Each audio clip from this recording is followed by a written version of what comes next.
오늘 말씀의 제목은 영광의 삶이다. 어떤 것이 영광의 삶인가 하는 말씀을 함께 나누도록 하겠습니다. 나사로가 죽은 지 나흘이 되었는데 다시 살아났다고 하는 이 소문은 삽시간에 유대 지역에 퍼져나갔습니다.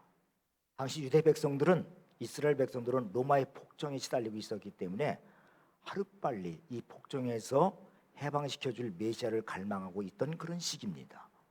이런 상황에서 나사로가 살아났다고 하는 것은 예수님을 메시아로 기대하는데 기폭제 역할을 했다는 것이죠. 그러니까 지금까지 기득권을 가지고 있었던 유대 지도자들은 위기를 느낀 거예요. 그래서 예수님뿐 아니라 나사로까지 죽여서 아예 이런 분위기를 차단시키려고 했습니다. 요한복음 12장 12절에 13절 한번 같이 보겠습니다. 시작. 그 이튿날에는 명절이 온 무리가 예수께서 종려나무 가지를 가지고 맞으러 나가 외치되 호산나 찬송하리로다. 주의 이름으로 오시는 이 곧 이스라엘 왕이시여 하더라. 이제 6월절이 가까워졌는데 명절이라, 명절을 지키기 위해 사람들이 예루살렘 막 올라오는데 예수님의 자연 인기가 아주 최고였죠. 그러니까 사람들이 예루살렘에 예수님이 입성하는 걸 보고 종려나무 가지를 흔들면서 환호하면서 예루살렘에 입성하는 예수님을 맞이했습니다. 뭐라고요? 호산나 찬송하리로다. 호산나란 말은 구원하소서, 그런 뜻이에요. 구원하소서, 우리를 구원하소서, 찬송하리로다. 곧 이스라엘의 왕이시여, 자신들을 구원할 메시아로 예수님을 대대적으로 환영했던 거예요. 자, 두 번째도 보여주세요. 두 번째도. 네, 이렇게 주님께서 나귀를 타고 들어가실 때 종려나무 가지를 가지고, 이 종려나무 가지는 그 다음 보여주세요. 뭐냐면 야자수나무, 대추야자를 말하는데 좀 더 열매 맺는 걸 더 크게 보여주세요. 이것이 대추야자입니다. 이 가지를 꺾어서 이렇게 주님이 오시는 걸 흔들면서 이렇게 환영을 했습니다.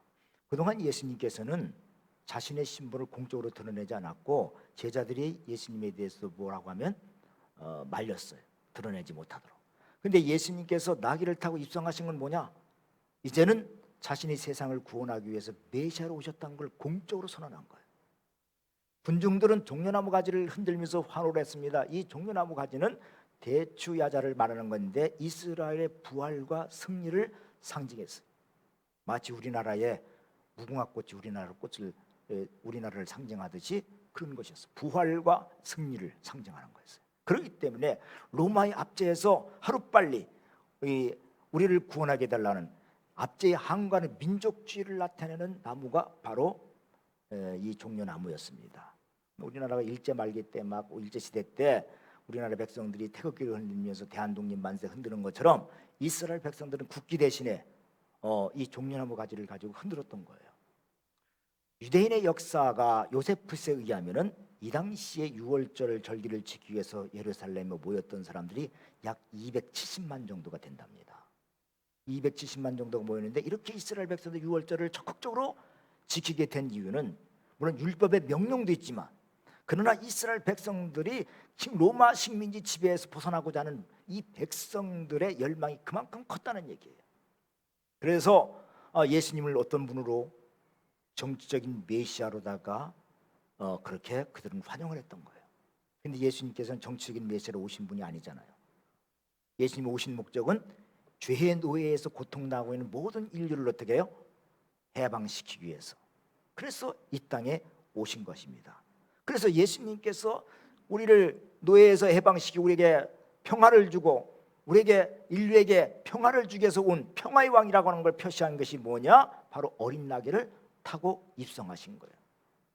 근데 군중들은 뭡니까? 지금 정치적인 목표와 욕망을 가지고 예수님을 환영한 거예요. 근데 예수님은 뭐예요? 평화의 왕으로 오셨다는 것을 아무도 모르는 거예요. 그 당시에 예수님의 제자들조차도 몰랐어요. 근데 언제 알게 됐느냐? 예수님이 십자가에 죽으시고 부활 승천하시고 그리고 오순절 성령이 임했을 때 비로소 제자들이 예수님 왜 나귀를 타시고 오셨는가 그 이유를 알았다고 했어요. 근데 사실 메시아가 나귀를 타고 예루살렘에 입성한다는 건 구약의 선지자 스가랴가 이미 예언한 말씀이에요. 근데 이들은 자기들 나름대로 해석을 한 거예요. 자, 요한복음 12장 14절에서 16절을 보여주십시오. 시작. 예수는 한 어린 나귀를 보고 타시니 이는 기록된 바 시온에 따라 두려워하지 말라. 보라, 너희 왕이 나귀 새끼를 타고 오신다 함과 같더라. 제자들은 처음에 이 일을 깨닫지 못하였다가 예수께서 영광을 얻으신 후에야 이것이 예수께 대하여 기록된 것인가 사람들이 예수께 이같이 한 것임이 생각났더라. 그렇죠. 영광을 얻으신 후에야, 예수님 십자가에 죽으시고 부활의 영광을 얻으신 후에야 이 사실이 무엇인지를 깨닫게 되었다는 겁니다. 근데 왜 예수님께서 어린 나귀를 타고 입성하셨을까요? 다른 복음서에 보면 예수님이 이 타고 온 어린 나귀는요, 한 번도 사람을 타보지 않은 그런 나귀라는 거예요. 그럼 여러분 얼마나 우습겠어요. 우스꽝스러워요. 예수님이 나귀를 타고 있는데 그래도 좀 폼 잡기를 탁 해야 되는데, 이게 예수님 좀 건장하신데 그 예수님을 갖다가 싣고선 가는데 이게 뭐 몸도 어떻게 막 비쩍비쩍거리면서 갔을 거 아니에요. 처음이니까. 그런데 그럼에도 불구하고 예수님이 어린 나귀를 타고 입성하신 것은 메시아의 통치의 본질을 말해주는 거예요. 예수님이 왕으로 오셨지만 세상의 군왕들과 다른 왕이다. 예수님은 세상의 군왕들은 권력과 힘으로 백성들을 위에 군림해서 그들을 복종케 하고 그들에게 희생을 요구하지만 예수님은 어떤 왕이에요? 평화의 왕, 겸손의 왕으로 오셔서 오히려 백성들을 섬기기 위해서 오신 왕이라고 하는 걸 이 나귀를 통해서 보여주는 거예요.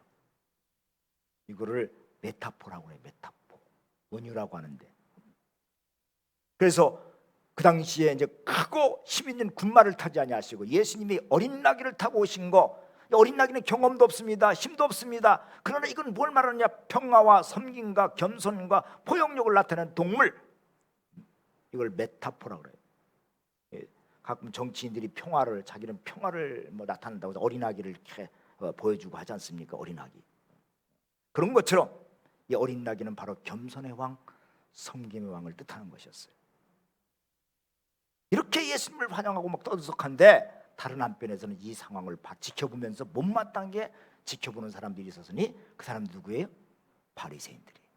바리새인들이 이렇게 예수님 환영을 받는 걸 보고서 자기들끼리 뭐라고 얘기했느냐 하면 12장 19절을 볼까요? 시작. 바리새인들이 서로 말하되 볼지어다 너희가 하는 일이 쓸데없다. 보라, 온 세상이 그를 따르는도다 하니라. 바리새인들이 예수님 죽이려고 공모했거든요. 그러니까 저렇게 예수님을 환영하고 따르는데, 온 세상이 그를 따르는데 죽이려고 하는 건 이제 글렀다. 예수님을 죽이려고 하는 거 이제 소용없다. 이렇게 얘기까지 하게 된 거예요. 자, 이러고 있는데 누가 찾아왔느냐면 요한복음 12장 20절에서 20절을 볼까요? 시작. 명절에 예배하러 올라온 사람 중에 헬란 몇이 있는데 그들이 갈릴리 베사다 사람 빌립에게 가서 청하여 이르되 선생이여 우리가 예수를 배우고자 하나이다 하니 빌립이 안드레에게 가서 말하고 안드레와 빌립이 예수께 가서 여쭈니. 명절을 지키러 온 이방인 헬라인이 있었는데 이 사람들이 예수님을 찾아온 거예요. 아마 이 사람들은 유대교로 개종한 사람들인데 절기를 지키러 왔다가 예수님의 소문을 듣고 예수님을 만나보고 싶고 예수님을 만나서 믿고 싶기 때문에 찾아온 겁니다. 그래서 이제 빌립을 통해, 빌립이 본래 빌립이라는 이름이 헬라 이름이거든요. 그러니까 자기도 헬라 사람들이니까 헬라 사람들끼리 서로 이제 통하니까 거기에 부탁을 해서 찾아온 거예요. 예수님이 이 헬라인의 방문을 받으시고 이렇게 말씀하십니다. 23절을 볼까요? 시작. 예수께서 대답하여 이르시되 인자가 영광을 얻을 때가 왔도다. 인자가 영광을 얻을 때가 왔도다. 여기서 영광이라는 말은 무슨 말이에요? 십자가에 지시는 것을 말하죠. 십자가를 지실 때가 왔다, 그런 뜻이에요. 유대인뿐 아니라 이방인들까지도 예수님을 찾아왔으니 이제는 모든 인류를 위해서 죽을 때가 왔다고 하는 거예요. 근데 여러분, 십자가는 그 당시에도나 지금도 뭐 마찬가지지만 십자가는 잔인한 형벌을 뜻했어요. 사람을 못을 박아서 죽이는 건데 이게 얼마나 잔인해. 그리고 이것은 뭡니까? 그 당시에 사람들도 십자가는 절망이요, 끝이요, 가장 극악무도한 죄인만 죽이는 거거든요. 로마 사람들은 로마 시민들은 자기 백성들에게는 십자가 지게 안 했어요. 근데 식민지 백성들 중에, 그것도 악한 사람들에게 십자가를 지게 했던 거예요. 근데 예수님은 뭐라고 해요? 십자가를 영광이라 그렇게 말해요. 영광. 그 이유가 뭐냐? 그 이유를 설명한 것이 오늘 예수님의 미랄 비유입니다. 요한복음 12장 24절을 같이 한번 읽겠습니다. 시작. 내가 진실로 진실로 너에게 이르노니 한 알의 밀이 땅에 떨어져 죽지 아니하면 한 알 그대로 있고 죽으면 많은 열매를 맺느니라. 한 알의 밀알이 땅에 떨어져 죽을 때 거기서 많은 열매를 맺는 거, 이게 영광이라는 거예요. 예수님도 한 알의 밀알처럼 십자가에 죽으실 때 예수님의 죽음으로 인해서 많은 사람들이 구원받고 영원한 생명을 얻게 될 것이라는, 그래서 영광이라는 거예요. 근데 여러분, 이 영광은 반드시 십자가를 통과해서 오는 영광이에요. 십자가 없는 영광, 고난 없는 영광, 이건 진정한 영광이 아닙니다. 밀알이 땅에 떨어져 죽는 것처럼 예수님이 십자가에서 자신의 생명을 버림으로 예수님의 부활로 많은 사람들이 영생을 얻고 새 생명을 얻게 되는 거, 이게 영광이라는 거예요. 오늘 우리 기독교인들이 잘 생각하셔야 돼요. 하나님 앞에 십자가의 수고는 하지 않고 영광을 취하려고 해요. 그냥 하나님 앞에 기도해갖고 영광, 축복받고, 그거는 기독교의 기독교 것이 아니에요. 십자가를 통한 십자가 없는 영광, 고난이 없는 영광은 진짜 영광이 아니에요. 이 세상에서 가장 큰 영광이 뭘까요? 물론 출세하고 성공하고 돈 많이 벌고 좋은 자리에 앉는 거, 그것도 영광이에요. 그러나 가장 큰 영광은 역시 생명을 살리는 거예요. 육적인 생명을 살리는 영광도 중요하지만 영원한 생명을 얻게 하는 거, 이게 가장 큰 영광이에요. 가장 큰 영광, 영원한 생명을 살리는 거, 가장 큰 영광. 그래서 예수님을 영접하게 하고 세례를 받게 하는 거, 이 세상에서 가장 큰 영광의 삶을 사는 거예요. 영광의 삶을 사는 거. 여러분, 그래서 올해 나는, 또 우리 목장에서 적어도 한 사람 이상씩 예수님을 영접하게 하고 세례를 받게 하겠다는 그런 목표를 정하시고 그 기도를 하셔서 이 목표를 이루시는 여러분 되길 바랍니다. 하나님의 영광에 동참할 수 있어요. 나중에 하늘나라 가서 보십시오. 어떤 사람이 가장 큰 영광을냐? 전도 많이 한 사람이에요. 예수님 그것 때문에 오신 거 아니에요. 교회가 왜 존재해요? 영혼 구원을 위해서 존재하는 거지. 이 사명을 감당할 때 한 생명 구하는 게 그렇게 쉽지 않아요. 고난이 따르게 돼요. 섬김이 따라야 돼요. 예수님께서 우리를 구원하시기 위해서 고난과 섬김과 이거를 통해서 한 생명을 구원한 것처럼, 여러분의 그런 하나님 앞에 엎드려서 기도하는 이 고난의 기도, 그리고 그를 위해서 섬기고 그 한 생명을 구원하는 거, 하나님께서 그 사람에게 굉장한 상을 허락하실 겁니다. 가장 큰 영광. 우리는 그걸 위해서 사는 거예요. 하나님 밀알이 땅에 떨어져 죽는 것은 대수롭지 않게 보일 거예요. 예수님이 십자가에 돌아가실 때도 어떤 사람들은 대수롭지 않게 보였어요. 그 한 목사들 30대 청년 그까지 죽는 건데 뭐. 그리고 다른 사람들, 예수님을 따랐던 모든 사람들은 이제 끝났다, 예수님의 삶은 실패다, 그래서 제자들을 도망친 거예요. 그리고 네가 예수님의 제자냐? 물어보면 적극적으로 부인했어요. 적극적으로. 근데 예수님은 이런 걸 미리 다 하셨어요. 모든 사람들이 십자가에서 죽는 예수님을 어떻게 평가할지 다 하셨어요. 그런데도 나의 죽음은 영광이라고 말씀하신 거예요. 영광. 왜? 십자가 고난 뒤에 부활의 영광이 있기 때문에. 그래서 십자가는 실패나 절망이 아니라 영광으로 가는데 반드시 거쳐야 될 과정입니다. 여러분, 많은 열매를 맺기 위해서는 한 알의 밀이 반드시 죽어야 되는 것처럼, 죄로 죽은 사람들에게 부활의 소망을 심어주기 위해서는 반드시 십자가의 고난이 필요한 것처럼, 우리 주변에 있는 사람들을 영원 구원하려면 반드시 십자가의 수고가 필요하다는 걸 우리에게 말씀하고 있는 거예요.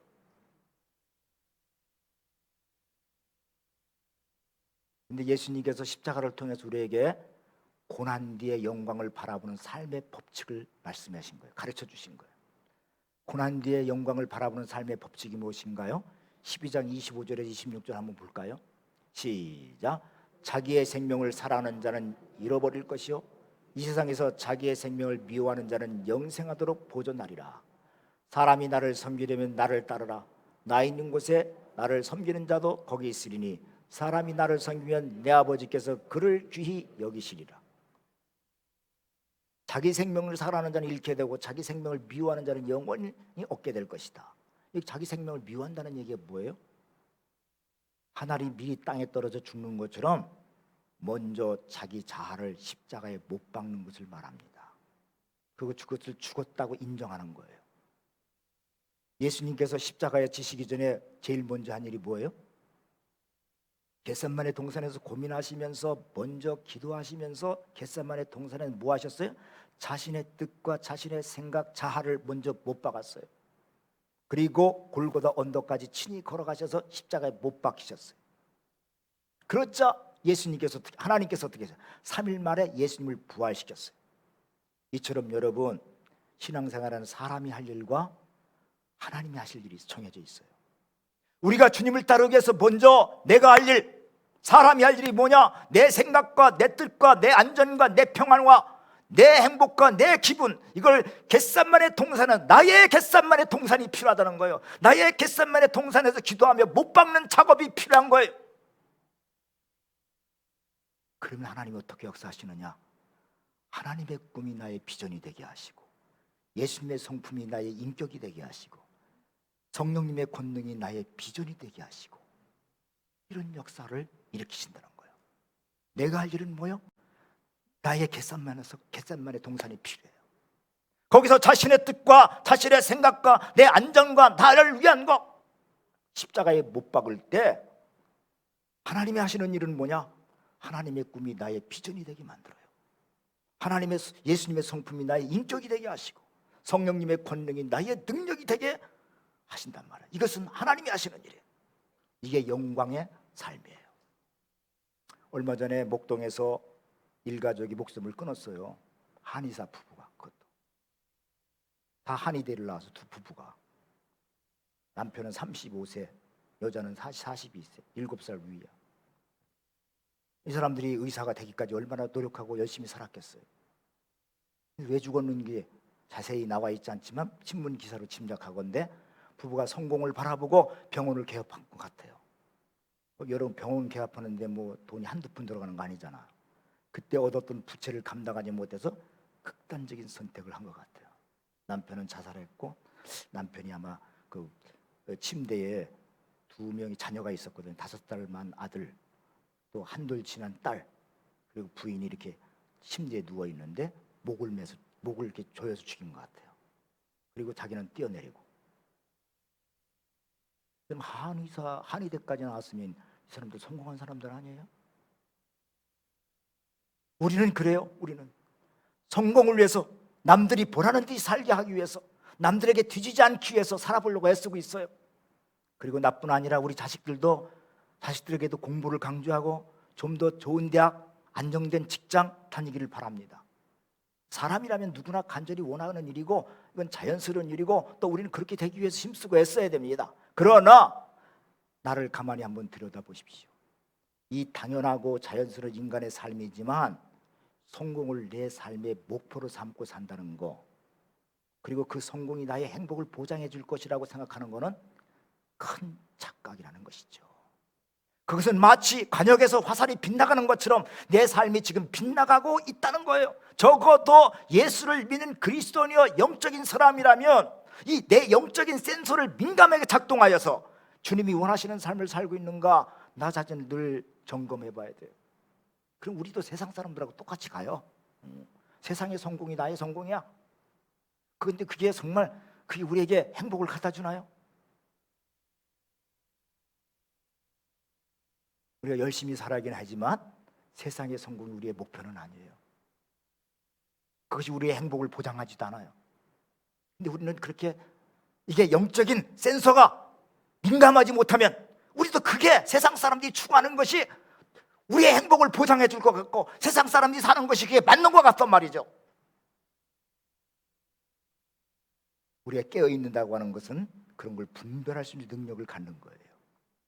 올해 미국 아카데미 영화 시상식에서 우리나라 봉준호 감독이 기생충이라는 영화로다가 4개의 상을 갖다가 휩쓸었어요. 4관왕.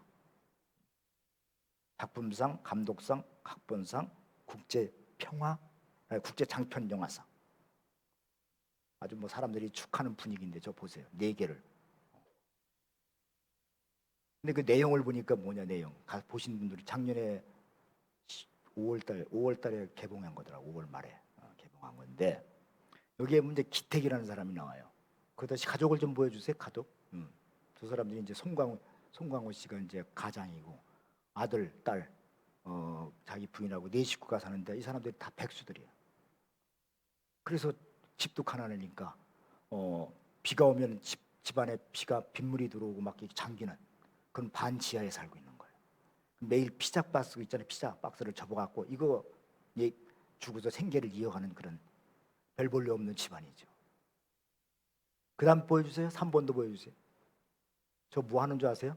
두 청년이 그 와이파이 자기네 이제 저기 할 수가 없으니까 그런 다른 데 찾아갖고 다른 사람들 거 저기 어디가 터지는가 그래서 저거 와이파이 찾느라고 저러고 있는 거예요. 근데 이 사람들이 말이죠, 온 집안 식구들이 이제 기회가 다 갖고 기회를 취직할 기회를 잡아서 어디에 취직을 하냐면 글로벌 IT 기업의 박사장 집에 누구냐 이성균하고 조효정 씨가 나오는데 이 집에 온 식구가 네 식구가 다 취직을 합니다. 아들은 영어 과외 강사로, 딸은 미술 지도 교사로, 아버지는 운전기사로, 또 어머니는 가사 도우미로 이렇게 취직을 해요. 그것도 뭐 정상적인 게 아니에요. 속여 갖고 하는 거예요. 적당히. 그러니까 운전기사도 내쫓고 가사 도우미도 내쫓고 이렇게 해갖고 네 가족이 들어가서 기생충처럼 거기서 붙어 사는 거예요. 근데 이 영화의 강조점은 뭐냐? 박사장네 집과 그다음 박사장네 집도 한번 보여주세요. 예, 저렇게 넓어요. 정원도 있고 박사장네 집은 아주 멋있고 화려해. 그런데 기택 씨, 그 송강호 씨네 집은 완전히 반지하. 서로 완전히 대비가 되는 거예요. 반지하와 전원주택에 살고 있는 비교도 안 되는 그 집에서 살고 있습니다. 이 반지하에 사는 사람은요, 여러분들 아시겠지만 반지하에 사는 사람 아시겠지만 방역차가 소독약을 뿌리고 다니면 그 소독약이 막 집 안으로 막 들어오는 거야. 그런 집에서 사는 거예요. 그리고 또 더 놀라운 건요, 취객이 전봇대에다 오줌 누는 것도 다 보여요. 이런 집에서 살고 있는 거예요. 그런 걸 막 보여줘. 그런데 이 박사장네 집은 어떻습니까? 저렇게 아주 키가 사람의 키의 2배나 되는 그런 높은 창문에서 바라다 보면 바깥에는 빽빽한 키가 큰 나무들이 있고 외부와 완전히 단절돼 있고, 그리고 이렇게 저렇게 푸른 초록빛 잔디의 정원이 있고, 이 집은 외딴 곳에 조용히 평화롭게 외딴 성같이 그렇게 평화로운 그런 집이에요. 두 환경과 두 집의 모습이, 식구들의 사는 모습이 완전히 대조를 이루고 있어요. 근데 거기에 유명한 대사가 이성균 씨가 이제 박사장이 송강호 씨에게 하는 말이 있어요. 선을 넘지 말라. 경계선을 넘지 말라. 그렇죠. 현실적으로는 두 집은 절대로 넘을 수 없는 경계선이 있죠. 그런데 송강호 씨 아들인 그 기우라는 아들은 노력하면 저 경계선을 넘을 수 있다. 내가 어떻게 성공해갖고 저 집을 내가 사야겠다. 그런 생각을 합니다. 근데 이 송준호 감독은 뭐냐? 이 영화를 통해서 전 세계 어디서나 통할 수 있는 빈부의 격차를 아주 이렇게 대조적으로 보여주는 거예요. 근데 특별한 건 여기 뭐냐? 냄새라고 하는 걸 표현을 통해서 넘을 수 없는 그런 벽을 얘기해요. 반지하 사람들에게는 특별히 귀하게 냄새나는 특유의 냄새가 있어요. 이 냄새는 상류층을 뛰어넘을 수 없는 선이야. 계층 간에 구분되는 자본주의 모습을 정확하게 그려낸 모습이 뭐냐? 그걸 표현한 게 냄새입니다. 그러니까 이 영화가 한국적이지만 세계 시장에서도 통할 수 있었던 거는 이 계층 간에 넘을 수 없는 선을 냄새로 표현해서 표현한 작품이기 때문에 우리나라만 이렇게 빈부격차가 있나요? 다른 나라도 다 있잖아요. 그러니까 서로 통하니까 이게 아마 아카데미 수상을 하게 된 것 같습니다. 우리가 살고 있는 이 세상에도 분명히 경계선이 있어요. 그런데 수백억 수천억의 돈으로도 절대 넘을 수 없는 선을 넘는, 경계선을 넘는 삶이 있는데 그것이 뭐냐? 하나님께 영광을 돌리는 삶, 영광의 삶이에요.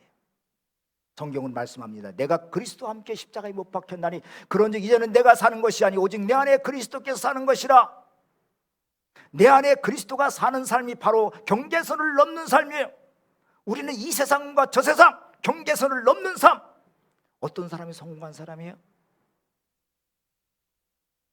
나의 겟세마네 동산에서 죄로 물든 내 성품과 내 성질과 내 습관과 내 입술의 말과 내 기분과 내 고집과 나 중심적인 것을 십자가에 못 박고 죽었다고 인정하며 사시는 사람, 이 사람이 성공한 사람이에요.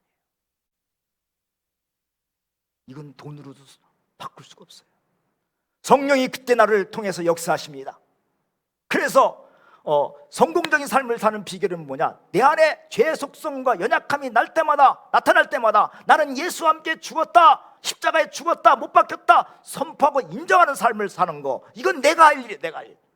내가 하면 하나님께서는 어떻게 해요? 예수님은 십자가에서, 그래서 십자가에 죽은 사람이 어떻게 성질을 부리고 십자가에 죽은 사람이 욕심을 부리고 어떻게 좌절할 수 있는가? 이거를 늘 생각하면서 내가 예수 안에서 매일매일 죽을 때, 매일매일 연습할 때 하나님은 어떻게 하셔요? 나의 꿈이, 하나님의 꿈이 나의 비전이 되게 하시고, 예수님의 성품이 나의 인격을 통해서 나타나게 하시고, 성령님의 권능이 내 능력이 되게 하는 위대한 삶을 살게 한다는 거예요. 바라기는 여러분, 이런 삶은 돈이나 백으로 절대로 넘을 수 없는 경계선이에요. 이 영광의 삶이 우리 성도들에게 있기를 주의 이름으로 축원합니다. 기도하겠습니다.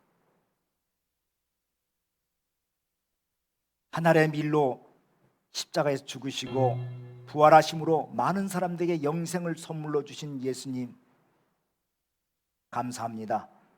몸소 주께서 십자가를 지심으로 가르쳐 주신 삶의 원리대로 내 죄의 본성과 연약함을 십자가에 못 박고 내가 죽었다고 인정하는 삶을 삶으로 하나님의 꿈이 나의 비전이 되고 예수님의 성품이 나의 인격이 되고 성령님의 권능이 나의 능력으로 나타나는 영광의 삶을 살게 하여 주옵소서.